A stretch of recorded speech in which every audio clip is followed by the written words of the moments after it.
Hi guys, it's Claire Nakti. Welcome back to my channel.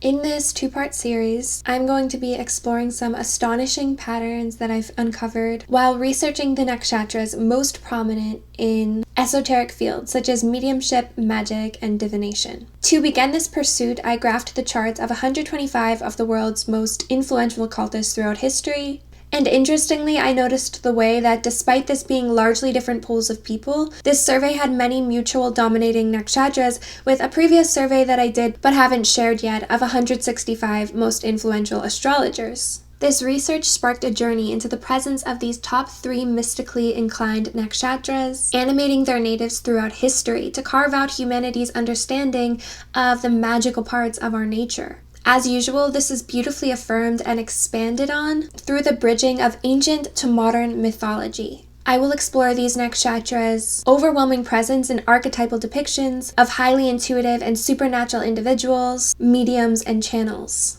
I have selected certain graph results to share in this series, especially relating to what we can learn about nakshatras and their essence, but all graphs showing all planets through all rashis, nakshatras, conjunctions, house placements, and more will be available to my Jeshta Plus patrons once this series is complete. So please check out my Patreon linked below, and I hope you enjoy the video.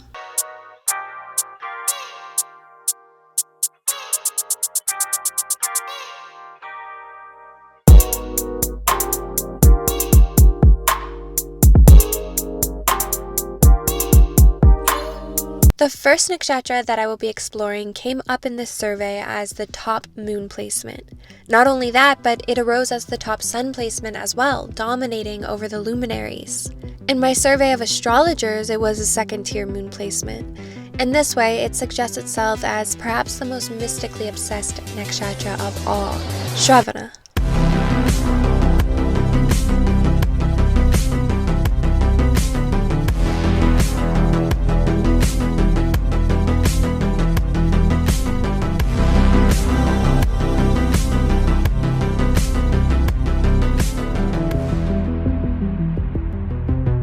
To start off with some basic associations, one of Shravana's traditional symbols is the ear, which signifies absolute receptivity.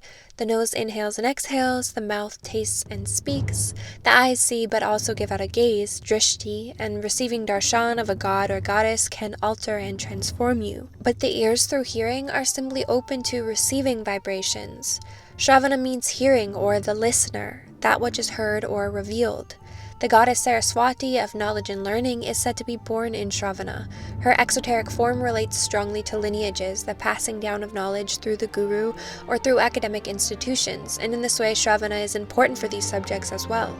However, to see the esoteric form of this nakshatra that makes it so prominent in occult fields, we can take into consideration Saraswati's tantric form, Matangi. Saraswati is called Vajisvari, goddess of speech. Matangi embodies the polluted and impure nature of the spoken word, which labels all of reality and interferes with direct contact with the soul nature of things. While Saraswati supports the learning, tradition, and passing of knowledge, her tantric form relates to the mysteries of syncretism, universality, and the destruction of the hierarchies of outer religious or academic institutions. She teaches that the same myths, patterns, categories, etc. are immutable and will arise anywhere that individuals engage in contemplation and receptivity to the vibration that runs through all things. So while Saraswati relates a lot to formal or institutional learning, Matangi relates to the realization that we are able to learn through all that we perceive on this plane or even the astral plane, and that we can access higher and more elevated impressions from absolutely anything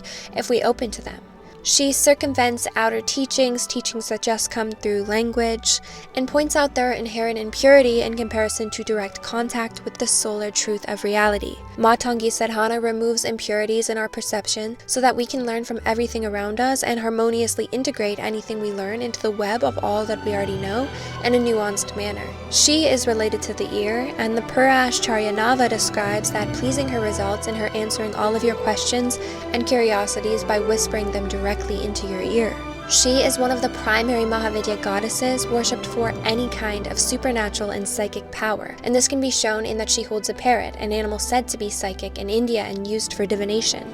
Shravana is controlled by Moon in the Vimshatori system, operating under and triggering this planet. Those born under this constellation are born into Moon's grip and karma, and have him as their first teacher and shaper. Shravana is fully within the Saturn-ruled Rashi of Capricorn. Moon rules the mind, and Saturn is the emblem of control. In that way, this blending of energies can shed light on why Shravana rules over the powers and receptive abilities that come through control of the mind. It is wildly prominent in figures throughout history relating specifically to the acquisition of psychic and supernatural abilities. Moon is a medium between the sun and the earth. The moon is the height of receptivity, being the Sephira Yesod, that is immediately above the earth, Malkuth, and immediately below the sun, Tiferet. Through its receptivity, it receives and condenses all planetary vibrations into a type of coagulated milk, then radiates these influences to the earth in a cool condensed form that ties to the subjective realm, emotions, and sensorium.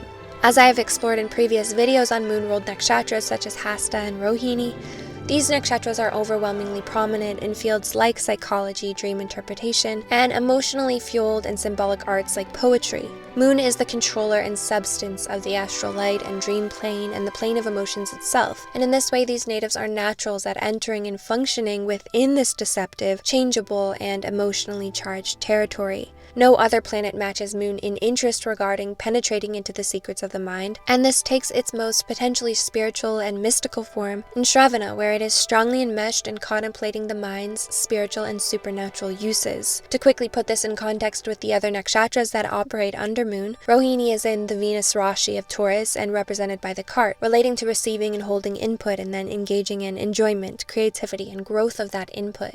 Hasta is in the Mercury Rashi of Virgo and relates to articulating and manipulating what it receives, as well as using one's senses to obtain resources. Shravana, as symbolized by the ear, is more completely receptive at its core than the previous two nakshatras. It is fully open to any impressions from the world around it and from the heavens and subtle realms. And the Saturn influence here allows these natives to then preserve those impressions and transmit them faithfully, embodying the divine fully and closing off to other impressions as a type of prophet, as you'll see as I go. A primary place where Shravana's major influence in the world of occultism began is in the 1500s with occultist John Dee, a Shravana moon native who was the divinatory advisor and magician for Queen Elizabeth I.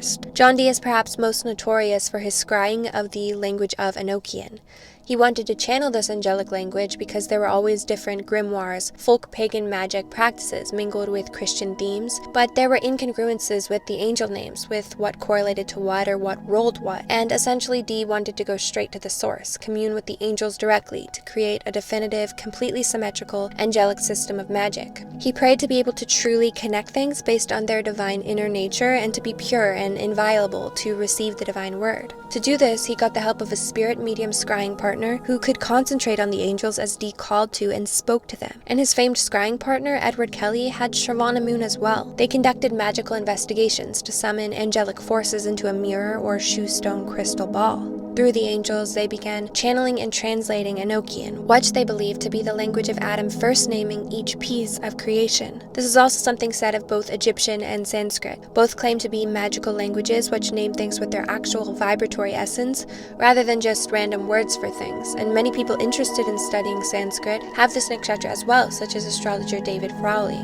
When researching into the history of scrying, only a few primary figures arise, Dee and Kelly being the most famous. Following this is the founder of Mormonism, Joseph Smith, who claimed to have been scrying special seer stones, translating another mystical language called Reformed Egyptian to channel the book of his religion, and also with a partner who would write as Smith scried into a hat. Into the modern day, there is no nakshatra more prominent and well-known psychics than this one. Alleged self-described TV psychics and mediums like John Edward. Why am I seeing twins? My brother was a twin. Is he passed? No. But Hold on. I was just going to say, I have a twin that's passed. Yes. On your dad's side of the family, you have the aunt with the C or K. Like, there's like Aunt K or Aunt... Yes, Aunt K. Okay. This is your family's way of coming through. Sylvia Browne and Chris Grissom have this moon. Baba Vanga, a famed blind mystic and clairvoyant who is said to have foretold 9/11, Chernobyl, and much more, has Shravana sun and can have Shravana moon as well. This nakshatra is present in a huge majority of the most respected, influential, or well-known films about genuine psychic abilities and mediumship, such as Dead Zone, starring Shravana moon Christopher Walken, a film about a man whose dormant psychic abilities are awakened when he obtains a head injury.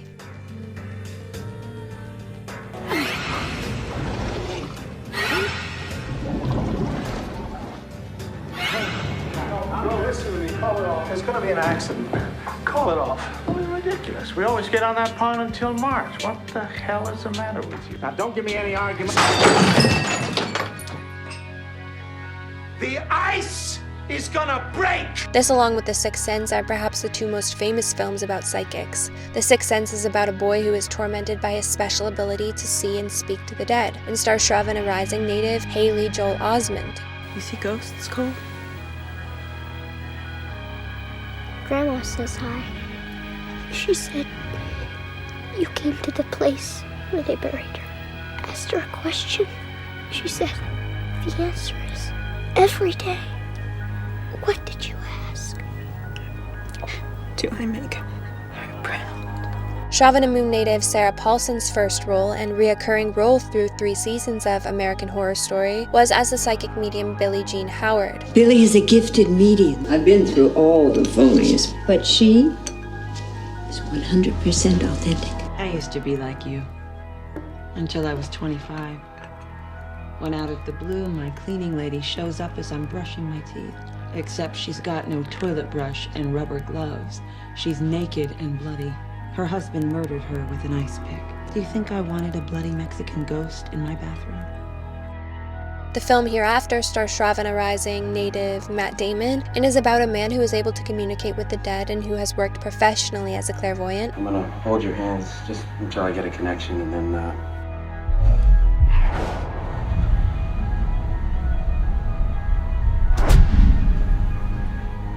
I see dead people. She was sick for a long time. Did she have difficulty moving? Yes. She wants to apologize to you for ruining the marriage. I guess she's trying to give me some kind of a date. I know that the month of May is connected, or the 5th of a month is important. June. In June? Billie Dean has her own show on Lifetime. She helps the bereaved communicate with their dearly departed loved ones. Well, anyway, there's a man with receding hairline. He's got angular features, slender face. There's a woman, and she's tall, thin. She has brown hair. You know who I'm talking about? Sharp features. And apparently it must be her father because he's waving wildly, so... Grandma comes to visit me sometimes. She says she's sorry for taking the bumblebee pendant. She just likes it a lot. She says thank you, that she knows. And that where she is now, on the other side, she's a pretty girl at last. That's in case someone close to you has passed away. This person, your brother. You have twin brothers, but one of them passed? What do you want to know? Do you want to know the future? You want to know if you're going to die? Is that it? You want to know why your sister killed herself? Matt Damon no longer wants to be open to this communication, a similar theme to the previous two, where this extreme receptivity to vibrations and other realms feels more like a curse to them. I also think you have a duty to do it because you have a gift. It's not a gift, Billy. It's a curse.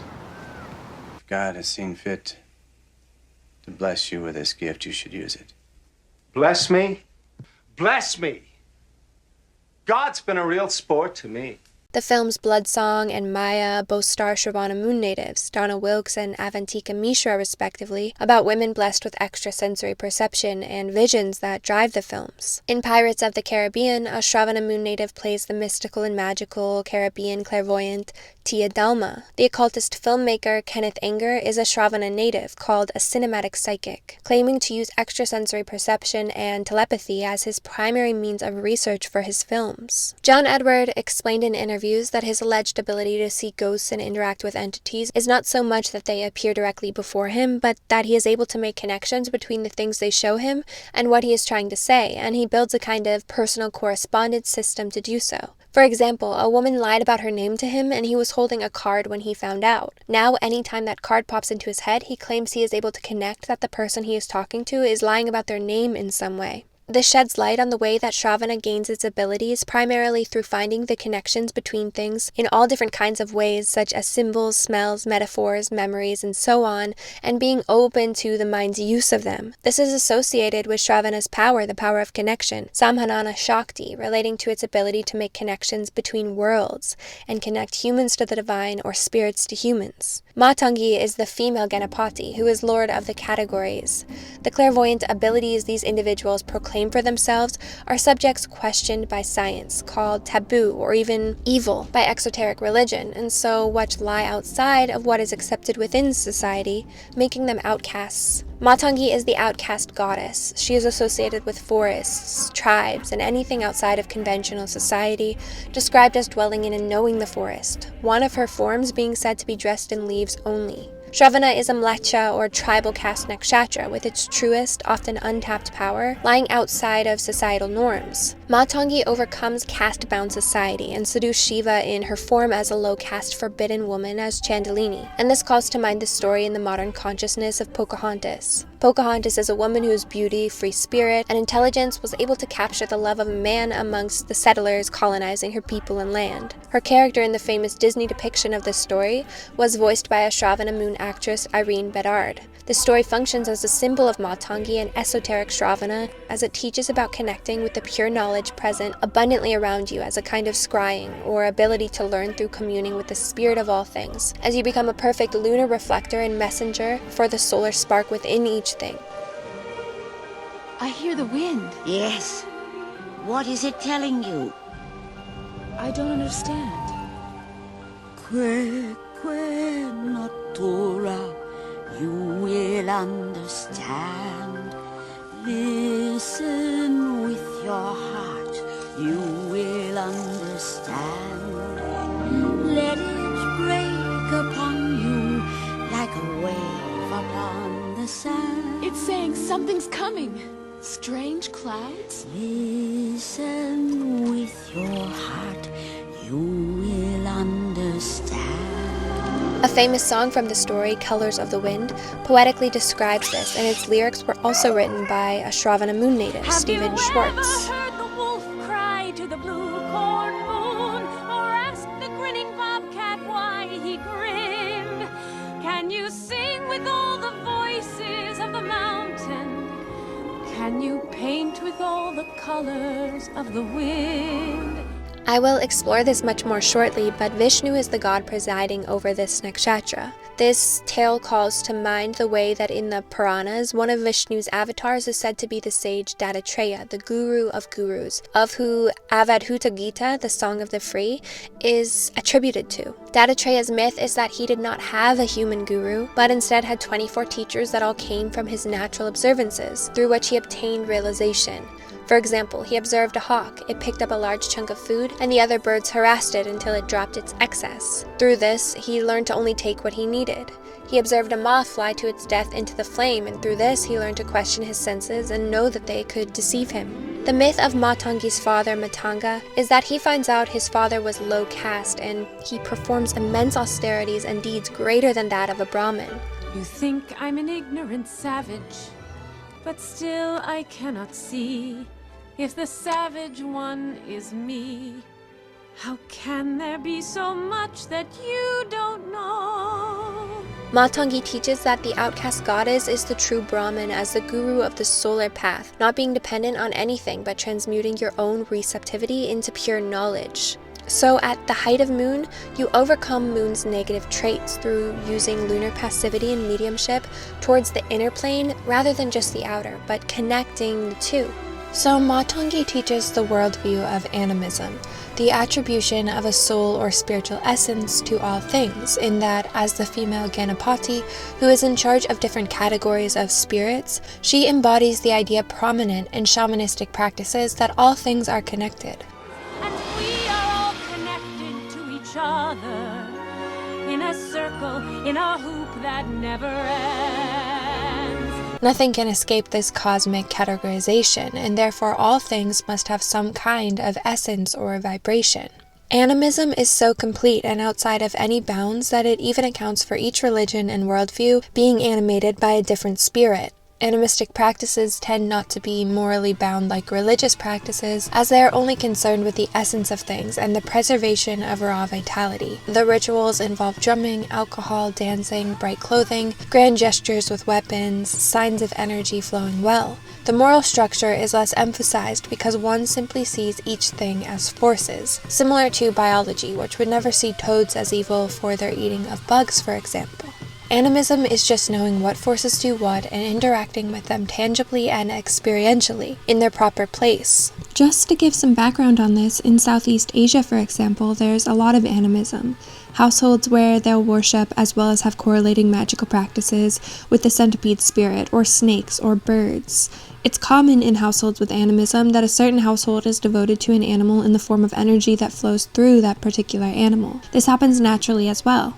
A certain house in the West will be unconsciously under crab energy, hang up boats or nautical imagery, own a boat, etc. to maintain the connection to that fueling part of reality from which their life force stems that is beneficial for them and their ancestral line. Similar to the way I have shared before how there tends to be 1 or 2 prominent nakshatras within a family line, as well as connecting to the idea that people will look like certain animals. A highly influential 18th century Western occultist proponent of animistic ideas was a scientist of his time, Shravana moon native Franz Mesmer. His theory of animal magnetism proposed that there was an invisible magnetic fluid connecting all animals, plants, and people to one another and to the heavenly bodies. Through this fluid, we are all connected, and healing and unspoken communication can take place.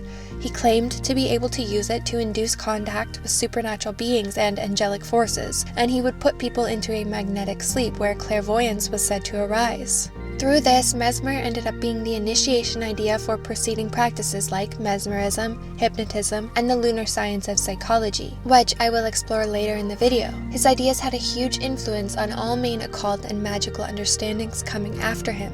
So there is an inherent battle in every culture between animistic practices and institutionalized religion, and both relate to the exoteric and esoteric manifestations of Shravana and how its receptivity for learning is wielded. Moon rules the masses, and melding with Saturn, this nakshatra can link to a certain ability more than any others to encapsulate different large groups under philosophical paradigms, which is why, as I'll expand on more soon, it strongly relates to the prophet archetype, the messenger that reflects a divine spark that initiates the beginnings of an exoteric religion which worships his or her spoken words and texts. This ties to Matangi in her highest form as representative of the supreme divine word when it manifests through human speech. Shravana teaches about the connection of all humans to their mystical power and connecting to the spirit pervading all things. One of the absolute functions of exoteric religion is to deny people this connection, to deny mystical power to the masses, and to be a gatekeeper or a medium between a person and their own mystical inclinations. Religions all over the world are always at war with the animistic powers of the land, such as how they will call it evil if somebody visits a bomo, a shaman,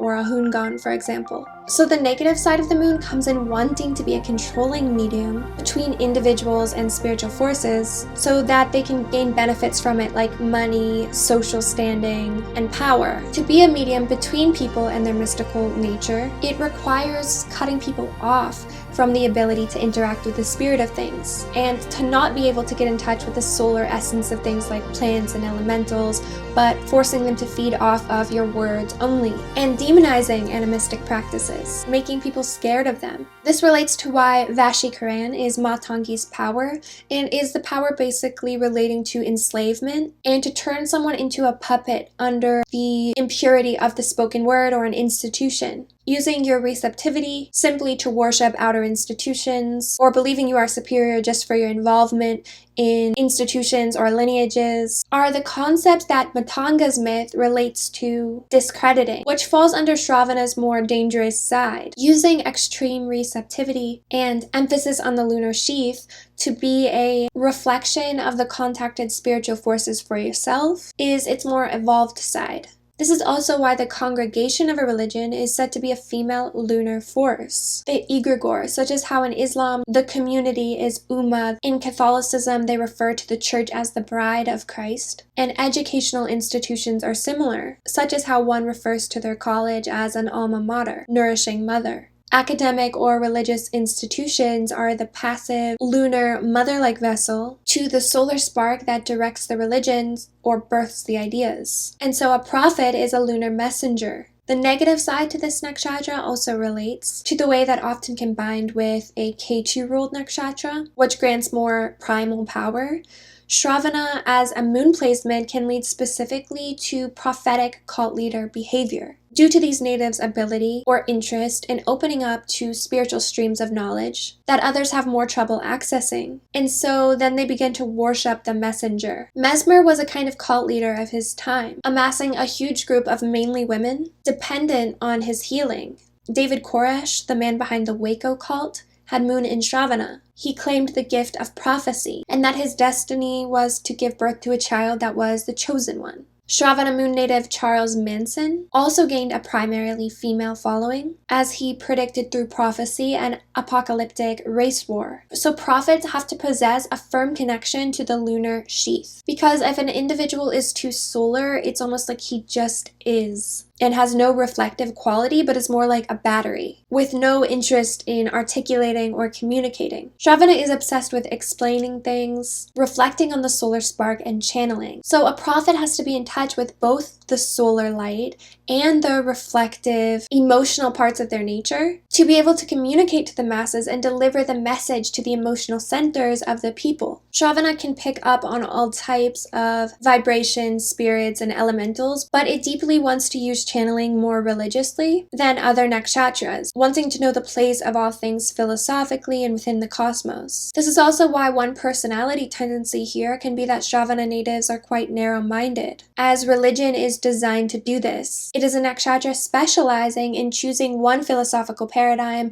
and then closing off to others, which is what it can actively use as well to create order amongst the masses. So as the prophet archetype, Shravana is the lunar, earthbound part of you when you use it fully passively to reflect your soul and communicate it. It's the divine communication between the solar and lunar sheaths. This can also be understood in that Abhijit Nakshatra, the only male nakshatra in the 28 nakshatra system, which begins in the solar Uttarashada, it ends over Shravana Nakshatra. While Uttarashada is sun energy, Shravana also partakes of this solar quality when it succeeds in its highest mission of connection, receptivity to the will of the self, being fully open to the heavens within you. Vishnu, who presides over this nakshatra, is a medium between worlds. He took 3 strides and he measured the earth, heavens, and distance between them, relating to another of Shravana's symbols, 3 footprints reflecting its stars. It's from Vishnu that the concept of avatars came to be. Dashavatara refers to the 10 primary times he has incarnated upon earth in different forms. Avatar means descent, alluding to a divine being or teacher in human form, specifically who engages in the actions required to preserve the world and restore order, as Vishnu is the preserver amongst the Trimurti. The concept of an avatar is extremely and quite shockingly associated with this nakshatra in art.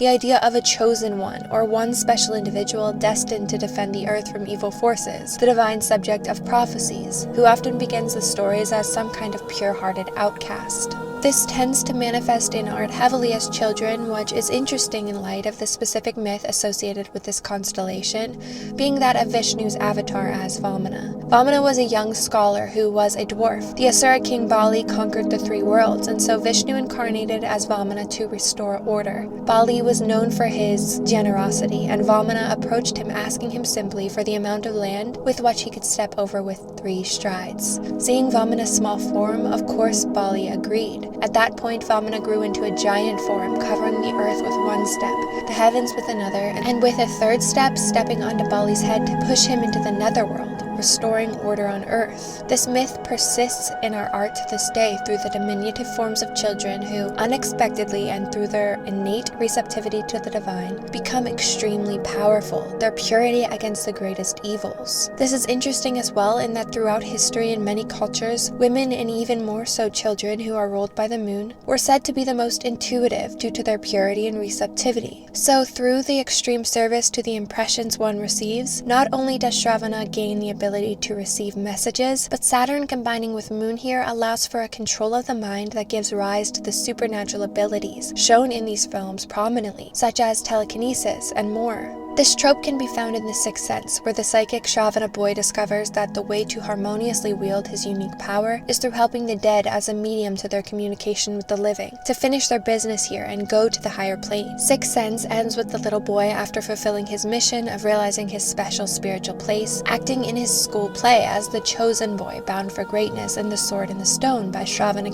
native T.H. White. This Arthurian tale is an influential rendition which revolves around King Arthur's childhood as learning magic from the legendary wizard Merlin, whose aesthetic in our modern works comes largely from John Dee. When the King of England dies, he does not leave an heir, but instead from Merlin's prophecy proclaims, "Whoso pulleth out this sword of the stone and anvil is a right wise king born of all England," through which hundreds of men attempt with strength to pull out the sword but cannot, yet the chosen boy, the future King Arthur, can. This particular facet of the stories of King Arthur is also explored in the film King Arthur, Tale of the Sword, in which King Arthur is played by Shravana Moon native Charlie Hunnam.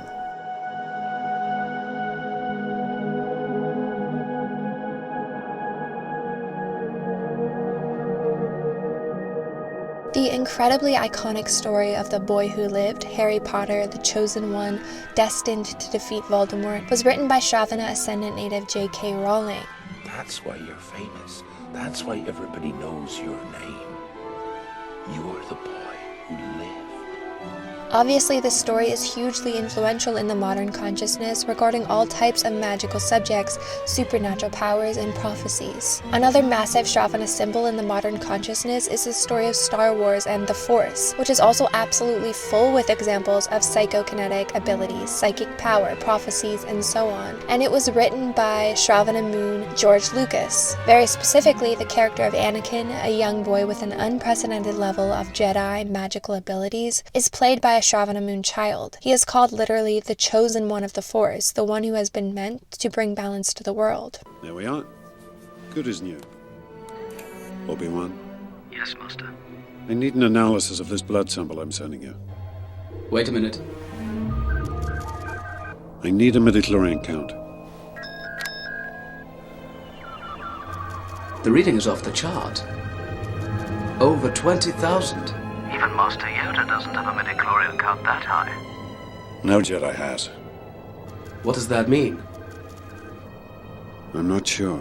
In Stranger Things, a little girl played by Shravana Moon native Millie Bobby Brown is experimented upon by scientists and gains psychokinetic powers, which she uses as the only one who can communicate with and save the world from the Upside Down and the creatures coming from it, an alternate dimension that has opened up and is threatening the world and humanity. She is a medium between these worlds. A similar idea can be found in the film Beyond the Black Rainbow, written and directed by a Shravana native, as both of these stories are based on or inspired by the real-life events of the MK Ultra human experiments. In Beyond the Black Rainbow, a New Age scientist performs experiments on a girl, Elena, who just like Eleven gains special abilities. She then only communicates through telepathy and demonstrates many other psychic capabilities. The film Men Who Stare at Goats by a Shravana Moon director is about a time period in which the government was developing psychic spies to gain information about enemy countries through remote viewing, codenamed the Stargate Project.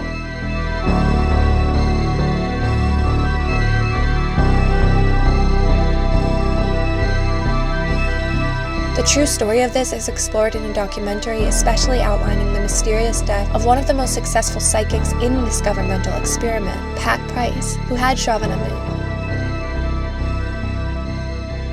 In this film, they constantly make references to and jokes about them being Jedis. What you're saying is that you were a psychic spy like Lacey. We prefer the term remote viewer. How does that work? Well, different Jedi had different techniques. Your ability, you wouldn't be me, you would be you, and you would use your ability in the way that you can. Right, so you're like a Jedi Master and you're like the Padawan. In Powder, a very special high school boy demonstrates the ability to read minds. Have you ever listened to people from the inside? Listen so close you can hear their thoughts and all their memories. Hear them think from places that they don't even know they think from. Are you saying you can do that? Has paranormal abilities, and controls electricity. He is played by Shravana Ascendant native Sean Patrick Flannery. Amongst many powers, he has the ability to connect himself or others to animals and their feelings. John, do you ever connect with animals? I do actually connect with energies of animals. Now let's get this moron out of here before he gets himself kicked. What's he doing? man. Oh my God! Stop! The brainstorm and the river are my brothers. The heron and the otter are my friends.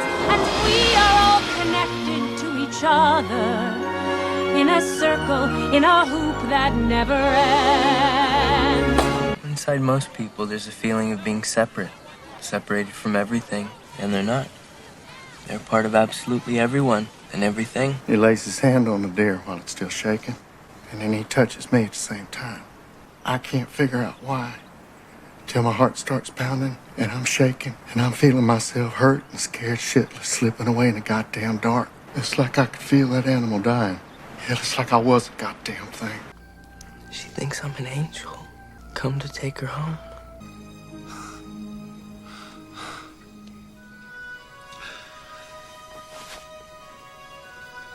You can hear. Similar to the other films, he is depicted as possessing an essence which, like Vishnu's avatars, is otherworldly and belonging to a heavenly realm. Characters remark that he will change the world, that he shows the potential for the elevation of humanity, that he's an angel, and he transports to a heavenly realm at the end of the story. You're a stuttering Stanley. Excuse me? You talked funny when you went to school here. You talked funny all the way to high school. Who have you been speaking to? Stuttering Stanley! Stuttering Stanley! I'd beat you to shit before you got this old hat back. That's what he said to you when he was drunk. You were 12 years old, and he took your father's hat. Hey, John, touch my hand. Tell me, is my house on fire, John? You want to know why your sister killed herself? Right. Okay, I could tell you now. How can I talk about that? Let go of me. It is very similar to the film Midnight Special, where a Shravana moon actor plays a magically powerful and psychic little boy who becomes a channel and prophet for a small town. What if I told you that the words and numbers contained in your sermons include sensitive government information? It came from the boy. It's all from the boy. So can you tell us how an 8-year-old got this information? He would have fits. He would speak in tongues. Sometimes other languages, sometimes unknown languages. We wrote them down and became our scripture. These are words of the Lord. He is so sensitive and receptive that he is able to pick up on radio signals, all thoughts. Speak Spanish. Something he does. I'm on the radio. Scroll through the station.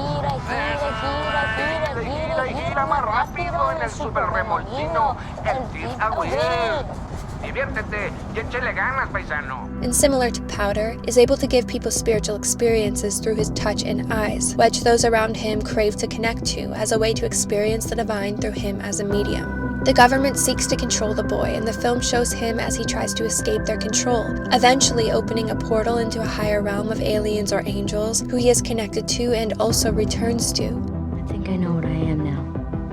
There's a world built on top of ours. People live there. I think they're like me.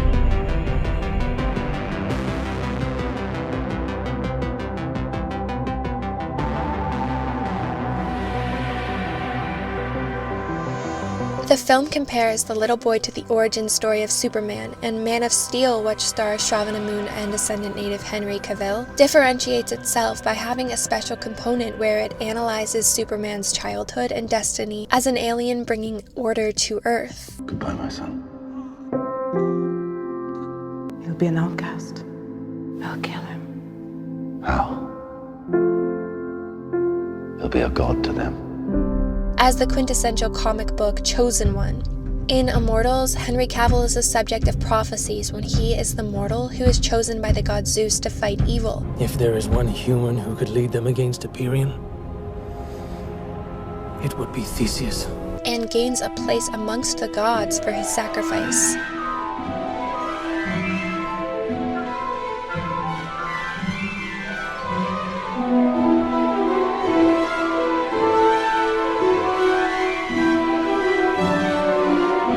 In the film The Fury, a young man demonstrates extremely powerful supernatural abilities and psychic powers. You have a talent that would shock the hell out of people.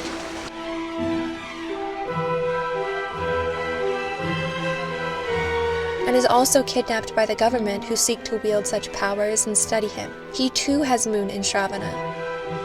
The forehead emphasis in this film, as well as other Shravana films, relates to the subtle body channel that runs from the third eye to the tip of the tongue called Saraswati, and I quote David Frawley, "Matangi represents the flow of bliss through this channel, which makes us poet-seers of the divine." Shravana moon native Sarah Paulson is also the witch headmistress in the Coven season of American Horror Story, who is supposed to be the chosen magical daughter of the former chosen supreme witch, played by Shravana moon native Jessica Lange.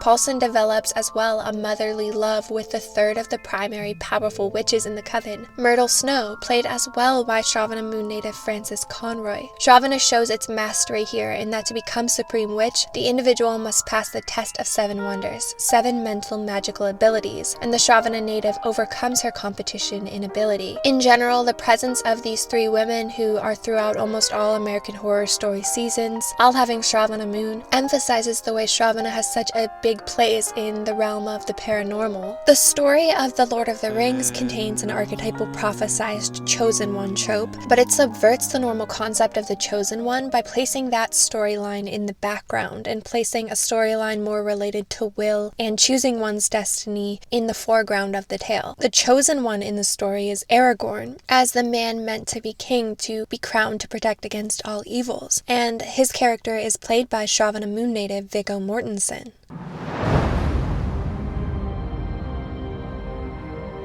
From the ashes a fire shall be woken, a light from the shadow shall spring, renewed shall be blade that was broken.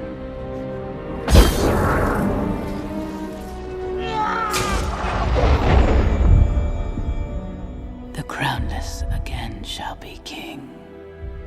All I wanted was to improve my tennis game and unseat Charlotte Whitney as president of my book club, but I was chosen. And when you're chosen, you either get with the program or you go crazy. She's only interested in you because she thinks you're the chosen one. But I am the chosen one. These characters often reflect the myth of Matanga being low caste but overcoming Brahmins, in that these characters are shown as being orphans or coming from poor families but possessing a huge destiny. Only he who is pure of heart can take the sword from the stone. But he's a stable boy, cleans up after the horses. Silence, village idiot. Let the boy step forward.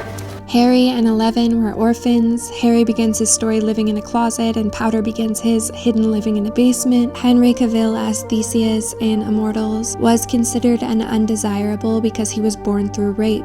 They are often called freaks in these stories, or refer to themselves in that way. I feel like some kind of freak. You think you can take me, freak show? Go for it. But I'm a freak. I feel like a freak. Let go of me, you fucking freak! The way that Shravana is always meant to be a fulfiller of prophecies relates to this nakshatra's connection to what is known in Sanskrit as Vidyadharas, possessors of magical powers and wisdom. I quote, "They are depicted as a human or supernatural being who, by means of various occult sciences, develops the ability to perform marvelous feats like flying through the air, becoming impervious to weapons, and so on." Shravana films are riddled with angelic imagery. Angels in particular are distinguished from humans in that they do not have a free will. They just perform, almost robotically, what they are programmed to do, even though their powers are greater than humans and they exist outside of time and do not die. Because angels are so passive and exist outside of time, it reflects in the Shravana lunar trope of passively inheriting a rigid destiny to fulfill, rather than creating one. It is a cosmic state of receptivity to divine command for a greater purpose. The angels that appeared to Dee and Kelly claimed that they do not see past, present, future, but see time and chains of events as singular objects. Humans have free will, but angels are one-track slaves of God, acting on divine command, similar to how animals are slaves of impulse, and this Shravana angelic prophet trope insists on these natives being slaves or avatars to the prophecy to bring about specific changes for Earth. The gift versus curse element in these films that I mentioned earlier can be understood in that they receive a destiny that involves giving up a lot of their individuality, time, and energy towards serving the public in a divine manner. This large public destiny can also be considered in that another name for the most famous nakshatra, Dhanishta, is Shravishta. It is a pair with Shravana, and both have degrees in Capricorn and have wishes or shaktis associated with fame. Shravana natives can be given solar messages from the divine because they can be the most trusted to quite literally and directly replicate the message in an unadulterated way. You can see this in how Shravana women respond to male energy differently than other women. They tend to take exact solar impressions so literally that they at times have a sort of masculine energy from the level to which they replicate male impressions without altering or transforming it. They in that way become female figures who partake of ideas normally preached by men, such as it being a nakshatra super present in the conservative right-wing idea of the trad wife. Primary right-wing female activists and any female figures associated with conservatism like Tomi Lahren,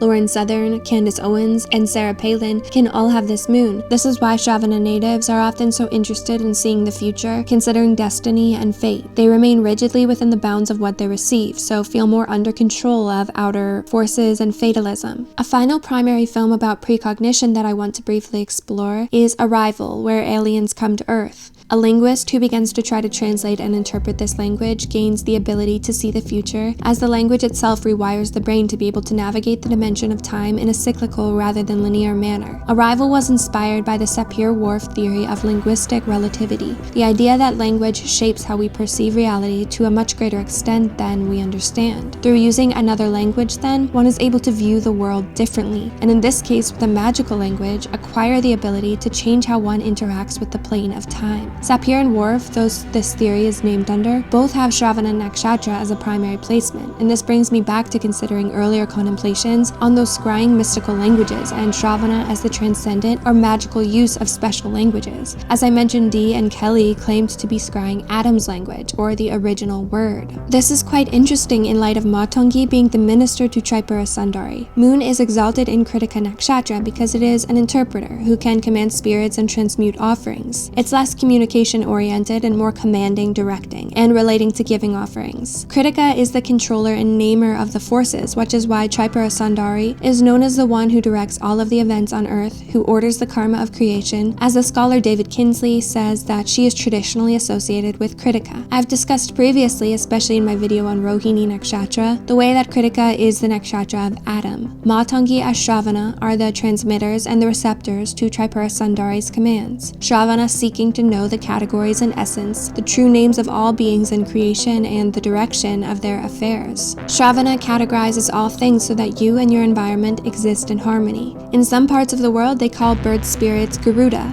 in others Snallygaster, Sasabonsum, in others Tengu, etc., all sensing the same essence but giving it different impure outer names, and Shravana accesses universality, the true name or vibration connecting each. So this nakshatra relates to the Magus tarot card, which has as one of its powers the gift of tongues, which is the ability to speak and understand any language, coming through penetrating into the true vibration, cementing Matangi's conquering and rulership over the spoken word. Person, I hope he doesn't mind me saying that. And very well read. Es diferente pensar, bueno, me gustaría estar en una película como esta. À l'un des offices les plus célèbres. Juste avant le tournage du film.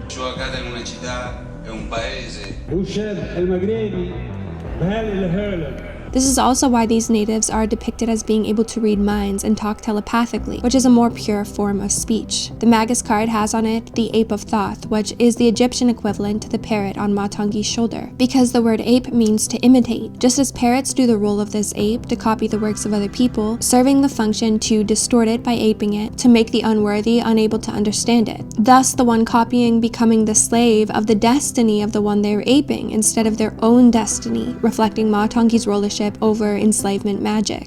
The animistic element of this nakshatra also relates to the way that the modern practice of Wicca, founded by Shravana moon native Gerard Gardner, called the father of Wicca, is considered to be a modern form of paganism, engages in spellcasting, moon cycle rituals, beliefs in channeling from the dead, and much more. It was called by Crowley, for example, a lunar feminine form of occultism. Shravana natives, with their interest in peering through or connecting worlds, are primary paranormal and alien investigators.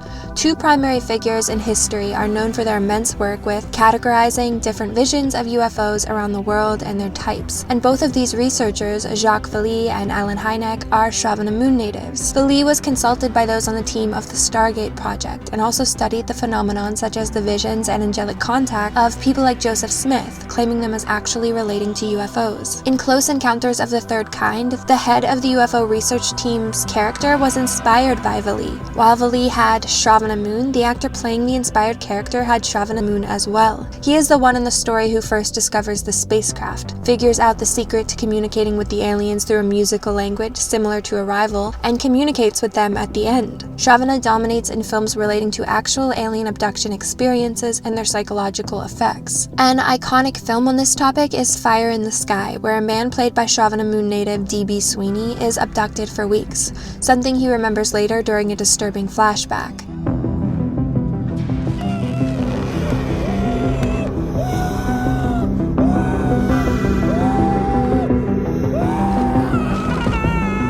In Communion, Shravana moon Christopher Walken's character experiences alien visions and gets hypnotic regression therapy to determine that he had been abducted over and over in his life. He has to come to terms with his natural ability to constantly commune with them. The film The Fourth Kind is named after Allen Hynek's classification of Close Encounters with Aliens, and stars a Shravana moon woman giving his explanation for this. They have different categories for these types of things. An encounter of the first kind, that's when you see a UFO. The second kind is when you see evidence of it. The third kind is when you make contact. But the fourth kind, there's nothing more frightening than the fourth. That one is when they abduct you.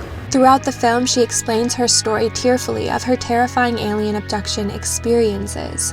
She too awakens these memories through hypnotherapy that brings her into a state where she's channeling an ancient language, which is fascinating in light again of hypnosis itself being largely derived from Shravana moon native Franz Mesmer. Just in the way Mesmer claimed to be able to put people into mystical sleeps where they could commune with supernatural beings, these alien abduction experiences take place within this lunar astral trance state that moon individuals tend to be naturally sensitive towards, and that is why the memories can be so powerfully reawakened through entering this state willingly through hypnosis. I will explore in the future the differences between the moonworld nakshatras, how they mutually dominate any fields relating to the spirit world, but specialize in different areas, with Shravana having the most overall command. It's also interesting to think about the previous explorations of Shravana being shown as kidnapped and studied or experimented on by the government, that in these cases it is done similarly but with alien instead of human captors. Another primary modern figure in UFO research is Shravana native scientist Bob Lazar, who was a primary inspiration behind Area 51 conspiracy theories. He claims he was hired in the 80s by the government to reverse engineer an alien spacecraft there that they had obtained. Psychologist Carl Jung has an approximate C-rated birth time, which is likely Shravana. A whole video could be made just about his connections to all of these subjects, things like studying unity between world religions, paranormal studies, doing seances and channeling, and also he wrote a book about UFOs and their possible explanations. The historical depictions of Shravana natives studying angels often presents in the modern world through UFO studies. Those who have UFO experiences often refer to themselves as chosen, a reflection of the chosen one theme earlier. The author of the legendary Mothman prophecies was UFOologist Shravana moon native John Keel. His book explores the sightings of Mothmen who appear before major tragedies, as well as his encounters with a strange, mysterious psychic man who makes prophecies about different mass deaths and can read minds. What's my name?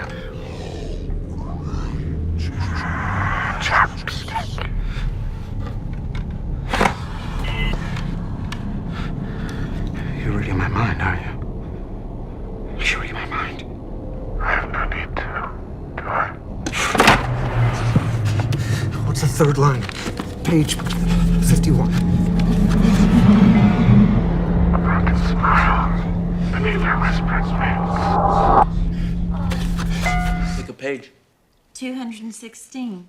Where lies the final harbor whence we unmoor no more? In what rapt ether sails the world, of which the weariest will never weary? These Mothmen are compared to angels throughout the film as something warning of impending doom. The understanding of the Mothman is analogous for what angels are, these types of slaves of God who reflect the light of God even unto death, sacrificing themselves into the light, such as how Shravana people are perfectly passive to the solar source they are radiating, or are passive to their own light in a positive sense. The infamous Men in Black sightings that accompanied the Mothman sightings are essentially identical to the character of Powder, described as being able to read people's minds, performing magic, having smooth, deathly pale skin, wearing lipstick, having bald heads and no eyebrows. The Men in Black are what is known in Thelema as the Black Brothers, who constantly try to suppress and hide spiritual knowledge and revelations that come from the angelic beings to humans, relating even to the priestcraft of every culture that Matangi is more antagonistic towards, that gatekeep the use of sacred language like mantras or say only certain people can have certain knowledge. In Thelema, it is said that these Black Brothers are controlling, sickly, and constantly disintegrating from their attempts to suppress people from revealing the spiritual things that they have seen. So these natives love to study cryptids and folklore, full of ideas of spirits and ghosts of all kinds. The two most famous scary or paranormal book series for children are arguably Goosebumps and Scary Stories to Tell in the Dark, both by Shravana Moon natives R.L. Stein and Alvin Schwartz respectively. J.K. Rowling's Harry Potter series is similar in presenting occult ideas to children that lead religious or controlling parents to wishing to ban all of these Shravana books from school libraries. America's first ghost hunter, Hans Holzer, had Shravana son. Ed and Lorraine Warren are perhaps the most well-known figures in ghost hunting as a paranormal investigation duo behind the Amityville stories, and Lorraine, a Shravana native,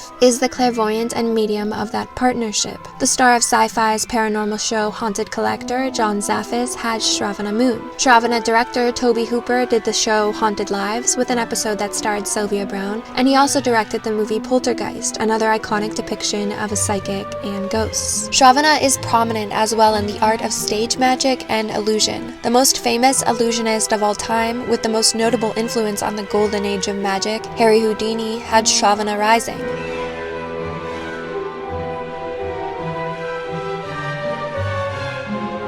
Forbes' most commercially successful magician of all time, David Copperfield, has this moon. And the magician David Devant can potentially have Shravana moon as well. Devant is credited with publishing the most important book on magic, illusionist theory, and was described by a magic historian as England's greatest magician, arguably the greatest magician of the 20th century. Again, the moon is the astral light, which is by its nature a deception. The astral plane conforms to the desires, fears, or expectations of those who are looking into it. Both real and fake magic are playing with illusion, suggestion, and perception, in that even real magic is only able to affect and impress upon the lunar sheath of a person, imprinting on or invading the unconscious, as that sheath is what makes us connected to others, codependent, fluctuating, and able to be manipulated. As one aligns more with their solar light, they become centered and unable to be affected by any forces, the seizing of the planets, such as dashas or transits, spirits, or magic from others. Orienting into the lunar sheath, though, allows for intuition and focusing on the part of you which is connected to all things. This relates to why in these films they are often depicted as sickly. They are so receptive to their surroundings that they are extremely sensitive. Those who are able to see ghosts are said in China to have yin eyes, a depletion of vitality that makes a person influenceable. Solar energy makes one independent. I showed sun-dominated men previously as generally being perpetually calm and cool and unaffected,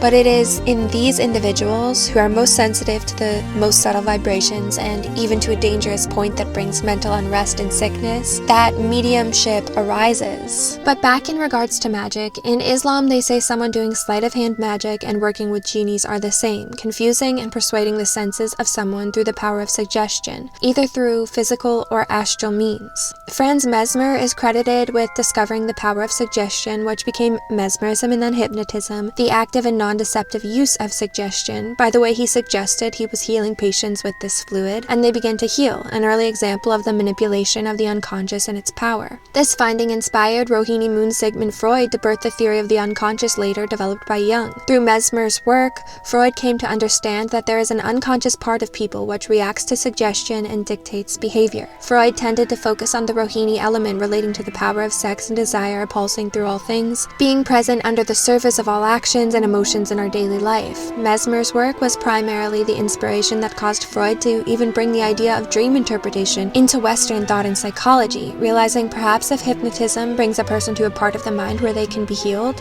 dreams take you to the same place. Psychologist Milton Erickson with Hasta Moon is then called the father of modern hypnosis, who turned hypnosis into a well-established practice, all highlighting moon-ruled nakshatras' ability to connect to, contemplate, and manipulate the mind and sensorium. The spark of Mesmer relating to suggestion and Freud to the unconscious allowed the understandings even of marketing and advertisement to unfold, the art of subliminal messaging and suggestion relating then to Moon's presence as well in business deception, marketing, and politics, which are each essentially just the selling of an idea or desire. Moon is the connecting force between all these fields, psychology, magic, and marketing, and how all deal with the manipulation and suggestion of the unconscious, impressing on the emotional sphere. The art of mentalism also comes in here. They are considered psychic entertainers, people who can play on others' perception to seem to be possessing the ability to read minds or things like that. The show The Mentalist stars Shravana Moon Simon Baker. In this show, a former psychic admits he was a fraud, but I quote, "In order to be a fraudulent psychic, you need finely honed skills in cold reading, hypnosis, intuitive observations, and immense insight into the human psyche and behavior, as granted through Moon's energy." He admits that it's actually through the power in this lunar field of psychology that he can read people's minds, and uses this to help solve murders. Mandy here is going to lead us right to the murder weapon. What? Take my hands. I need physical contact to read your mind. You're nuts. What are you? Don't speak.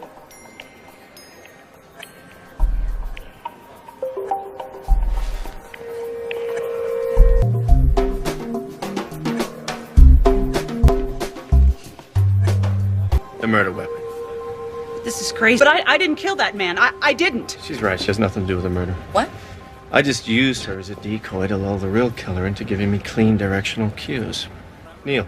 Excuse me, no, it wasn't. I don't even know that man. Oh, is that right? This association with deception and being an outcast is why Shravana men tend to be called, more than anyone else, charlatans, just as all moon nakshatras tend to be associated with some form of swindling, conning, or impersonation. Edward Kelly and Joseph Smith were both literally criminals before they became some kind of prophets. Mesmer and John Dee are constantly referred to as charlatans. Hitler's mystic mentor, Dietrich Eckart, had Shravana rising. Eckart performed a seance that he believed said Hitler was a messianic figure for the Germans, and Eckart is described as a sincere charlatan. Films like Hereafter show the way that a genuine person with special receptive spiritual abilities is lost in a sea of chaos in this illusory, abstract lunar field of study. All over the place there are either the deceitful, scamming for money with false readings and ego. Was it someone very close to you? Oh, he's telling me his name. It's Joe. Or Jack. Jason. Jason, that's... Is it your dad? Well, Daddy says, please don't be sad. As well as the delusional and psychotic, all different sides of Moon. Who summons me from the spirit world? Nowadays we call it mirror gazing. You might not be able to speak to him, but you will see him. Did you see him? No.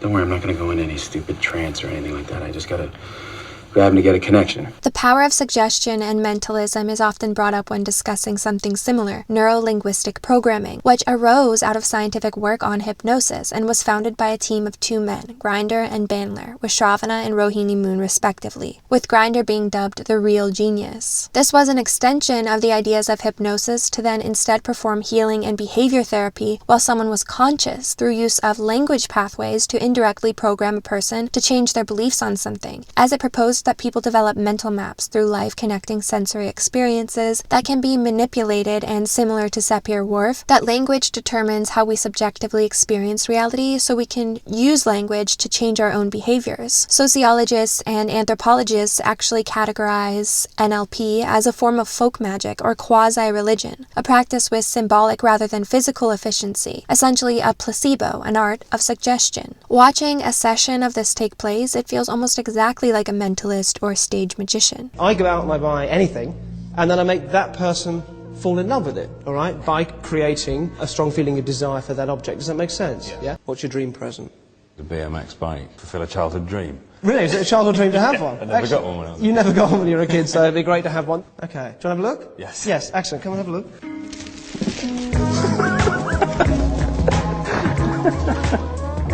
And out of interest, what did you write? I've got it with me if I still... And what did you I write? wrote a BMX bike is what I wrote. So when you came in here, you wanting a BMX bike? Yeah? Yeah. Okay, well, that's probably not the case. If you can detach yourself from what's happened here a little bit, was it really a BMX bike you wanted when you came in? That's what I'd written down, yeah. Take it out, have a look. No one's touched this, have they? What's it say? Leather jacket. Leather jacket. Did you want leather jacket? No, I wanted a BMX. An interesting last note is how one can often find that the same subject script natives of the same nakshatra, even if they are on completely opposite sides of the coin. For example, when searching Mormonism, something that comes up a ton is the comedy cartoon South Park, making fun of Mormonism. And South Park's Shravana Moon creator, Trey Parker, having written a whole musical making fun of Mormonism called The Book of Mormon. I believe that God has a plan for all of us. I believe that plan involves me getting my own planet. And I believe that the current president of the church, Thomas Monson, speaks directly to God. I am a Mormon.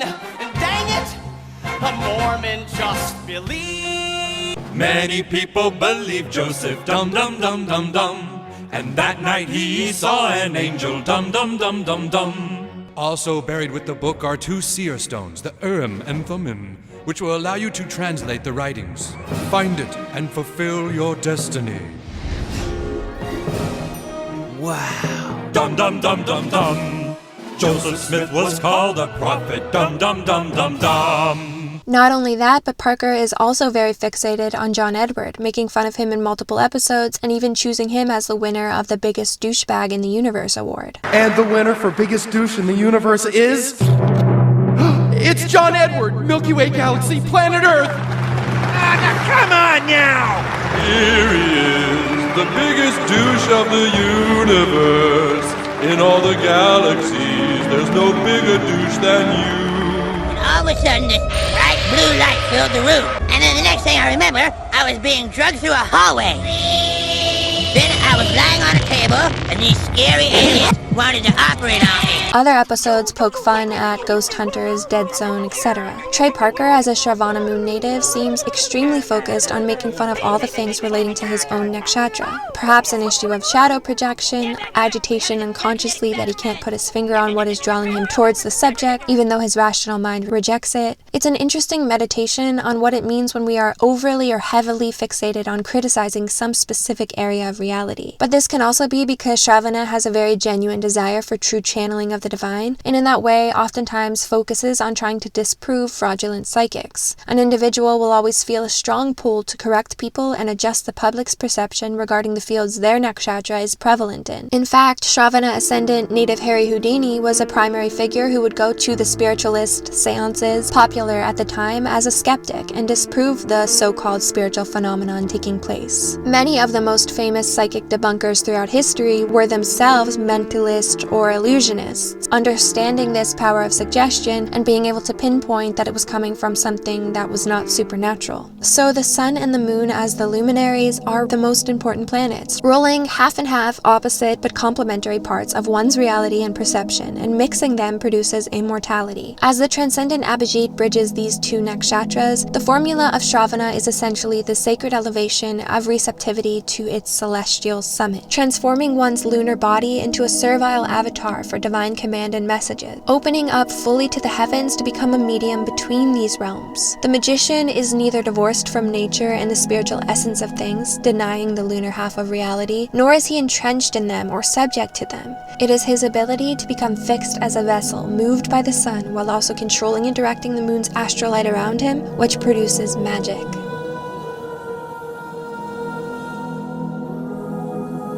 I'll mention one more time that I would really appreciate your support on my research and video creation if you would consider joining my Patreon to see more videos in the future, as well as to get some extras on there and updates. Please leave your comments below on the findings of this research, how they might apply to Shravana natives that you know. I love reading your comments, and I also appreciate you liking and sharing this video or interacting with it however you can. I'll see you guys in just a few weeks for part 2 to discuss the 2 other powerful nakshatras in this force field. Have a very safe and happy Halloween. A special thank you to all of my patrons who helped with the creation of this video, and a shout out to my Ray Vadi level patrons who are listed on the screen now. A special thank you for your generosity to my Abhijit level patrons: Ray, Ashley De La Cruz, Eric Linden, Shashi, Tendrik Tara, Avnish Bangar, Maddie DRX, Teresa Green, Samia Hogan, Joel, Michael M, Aiko, Christian, Crystal Perales, TTHP, Jordan Andaluz, Andre, Stephanie Cruz, Anjali, Jazz, Nikki, Karamsum Safehold, Gabrielle Schneider, John Welter, Sasha Ravich, Ben Parkhurst, and Brianna Sanders. Thanks so much for watching, and I will see you next time.